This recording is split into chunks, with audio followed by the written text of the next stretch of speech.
अस्सलाम वालेकुम and welcome students. First year chemistry chapter number 4 हम कंटिन्यू करेंगे। आज का टॉपिक है classification of solids. So last lecture में भी हमने क्लासीफाई किया था क्रिस्टल्स को। किस बेसिस पे किया था? हमने किया था उनको classify on the basis of dimensions of their unit cells. So जो ABC की अल्फ़ा बीटा गैमा की जो वैल्यूज़ थी वो जैसे जैसे चेंज होती गई एक नया सिस्टम जो है बनता गया, क्रिस्टल सिस्टम बनता गया। हमने 7 क्रिस्टल सिस्टम स्टडी किए थे, लेकिन आज जो हम सॉलिड्स की क्लासिफिकेशन करेंगे वो on the basis of interaction among their ions, atoms और मॉलिक्यूल्स होगी। यानी हमें पता है for example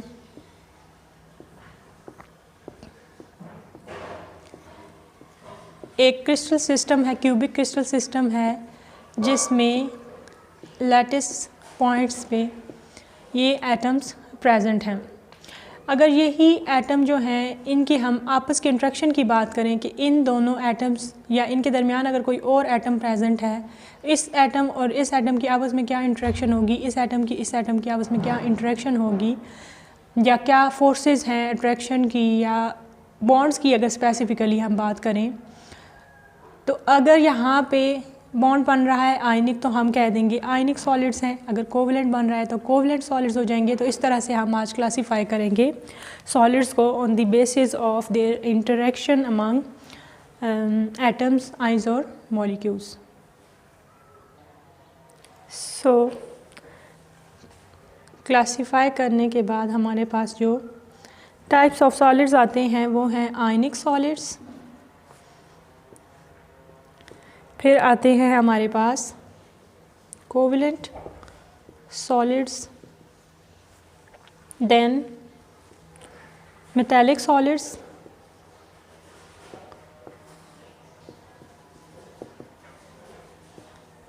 and the last one is molecular solids. तो 4 टाइप्स ऑफ सॉलिड्स हैं जिनको हम क्लासीफाई करते हैं on the basis of interaction या on the basis of bonds present between the atoms, ions और मॉलिक्यूल्स। सो आज हम 1 बाय 1 कोशिश करेंगे कि स्टडी करें तमाम सॉलिड्स को। सबसे पहले हम स्टडी करेंगे आयनिक solids. So the first type of solids is ionic solids. तो जैसे कि आपको नेम से ही थोड़ा सा अंदाज़ा हो गया होगा कि यहाँ पे कहीं ना कहीं हम आयंस की बात करेंगे। सो वो सॉलिड्स जिनमें आयंस प्रेजेंट हैं या आयनिक इंटरेक्शन प्रेजेंट है, आयनिक बॉन्ड प्रेजेंट है, उनको हम कहेंगे आयनिक सॉलिड्स। सो फॉर एग्ज़ाम्पल हमारे पास ये एक यूनिट सेल हो जिसमें यहाँ पे हमारे पास एटम्स कॉर्नर्स पे प्रेजेंट हैं। सो ऐसे नहीं होता, ये यूनिट सेल को स्टडी करने के लिए जस्ट हम स्टडी करते हैं कि इन पॉइंट्स पे एटम्स प्रेजेंट हैं, बल्कि और भी बहुत सारे ऐसे पॉइंट्स हो सकते हैं जहाँ पे एटम प्रेजेंट हो सकते हैं। फॉर एग्ज़ाम्पल यहाँ पे भी जो इन दोनों एटम्स के दरमियान एक स्मॉलर एटम भी प्रेजेंट हो सकता है। सो हर 2 बड़े एटम्स के दरमियान एक स्मॉलर एटम होगा लाइक दिस। अब ये इतने क्लोज़र आ गए हैं कि इनके दरमियान इंटरेक्शन डेवलप हो सके। पहले तो हमें माइंड में ये चीज़ नहीं आ रही थी कि ये इतने दूर दूर हैं तो इंटरेक्शन पॉसिबल भी है या नहीं है। फिर उसके बाद अगर हमें ये पता है कि पॉजिटिव चार्ज आयंस जो होते हैं वो स्मॉलर इन साइज़ होते हैं, क्योंकि उनमें इलेक्ट्रॉन डेफिशिएंट हो जाता है तो उनका साइज़ हो जाता है कम। तो ये हो गए नेगेटिवली चार्ज। सो बड़े वाले जितने भी आयंस हैं वो नेगेटिवली चार्ज हैं। अब ये नेगेटिवली चार्ज आयन और ये पॉजिटिवली चार्ज आयन, इनके दरमियान जो भी बॉन्ड होगा वो आयनिक बॉन्ड होगा। सो आयनिक सॉलिड्स के अंदर आयंस प्रेजेंट होंगे और उनके अंदर आयनिक बॉन्ड्स होंगे। सो फर्दर हम इसकी देखेंगे आयनिक सॉलिड्स। हमने इंट्रोडक्शन देख लिया कि ये आयनिक सॉलिड्स आयंस की वजह से इनको आयनिक सॉलिड्स कहते हैं क्योंकि इसमें आयनिक बॉन्ड्स भी होते हैं। उसके बाद हम देखते हैं प्रॉपर्टीज़। किसकी properties of ionic solids. So first जो इसकी प्रॉपर्टी है वो इसकी ज्योमेट्री है, अरेंजमेंट है, यानी कि ये जो आयंस हैं पॉजिटिव और नेगेटिव आयंस ये स्पेसिफिक ज्योमेट्रिक पैटर्न में अरेंज होंगे और रूम टेम्परेचर पे ये आयनिक सॉलिड्स ही रहेंगे, यानी सॉलिड रहेंगे। रूम टेम्परेचर पे कोई पॉसिबिलिटी भी नहीं है कि ये कन्वर्ट हो जाएं लिक्विड्स में या गैसेस में, बिकॉज जो इनके दरमियान इंटरेक्शन है वो काफ़ी स्ट्रॉन्ग है। सो इनकी जो ज्योमेट्रिक पैटर्न कह लें होगा और इंटरेक्शन स्ट्रॉन्ग होगी, इसकी वजह से ये रूम टेम्परेचर पे सॉलिड्स ही रहेंगे। उसके साथ ही अगर हम देखें इनकी स्टेबिलिटी को देखें तो बहुत ज़्यादा एनर्जी रिक्वायर्ड है हमें आयंस को अलग करने में, बिकॉज फोर्सेस ऑफ अट्रैक्शन है वो बहुत ज़्यादा स्ट्रॉन्ग है। इसी वजह से जो आयनिक सॉलिड्स होते हैं दे आर वेरी हार्ड, ये हार्ड होते हैं, सॉफ्ट नहीं होते, इनको इजीली मोल्ड नहीं किया जा सकता।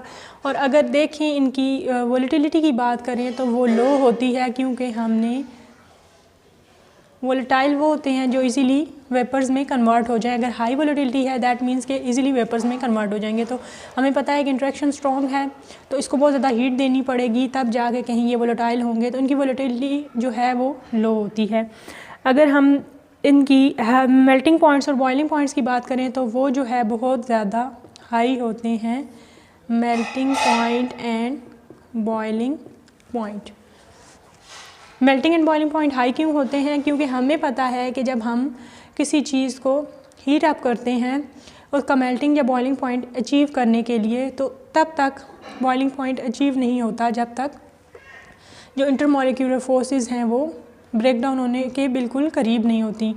तो इन फोर्सेस को तोड़ना ईजी नहीं है, इसलिए जो बॉइलिंग पॉइंट है और मेल्टिंग पॉइंट हैं वो हाई होंगे आयनिक सॉलिड्स के। क्योंकि इनकी इंटरेक्शन स्ट्रॉन्ग है तो ये एक दूसरे को जो है समझने के करीब करीब कर लेंगे।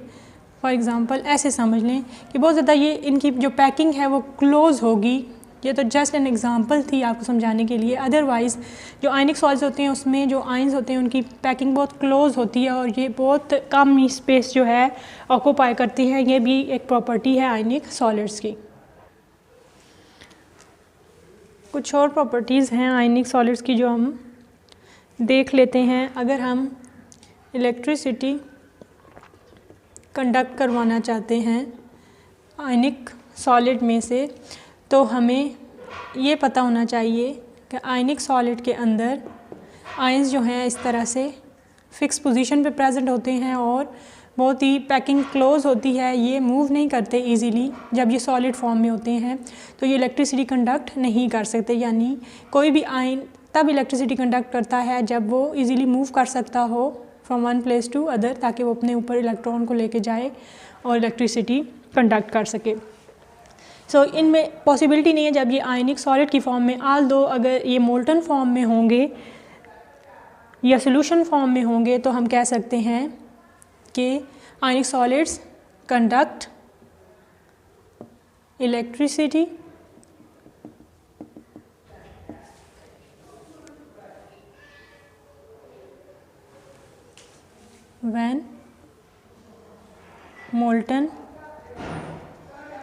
when in molten state or in the form of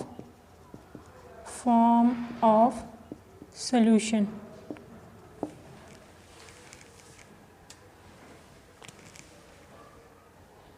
सो एक और प्रॉपर्टी जो बहुत कॉमन इम्पोर्टेंट है वो है ब्रिटलनेस।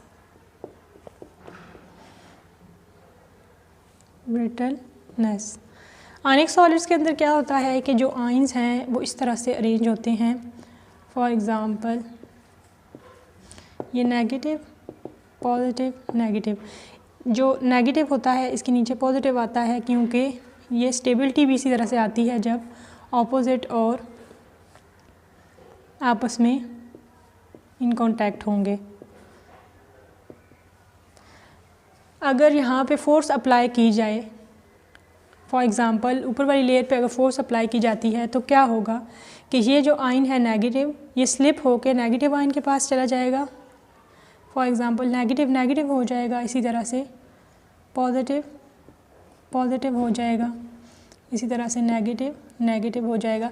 इस तरह से होने की वजह से क्या होगा, जैसे कि आपको ऑलरेडी इस चीज़ के बारे में कॉन्सेप्ट होगा कि नेगेटिव चार्जेस या सेम चार्जेस जो हैं एक दूसरे को रिपेल करते हैं, तो यहाँ पे हो जाएगी रिपल्जन।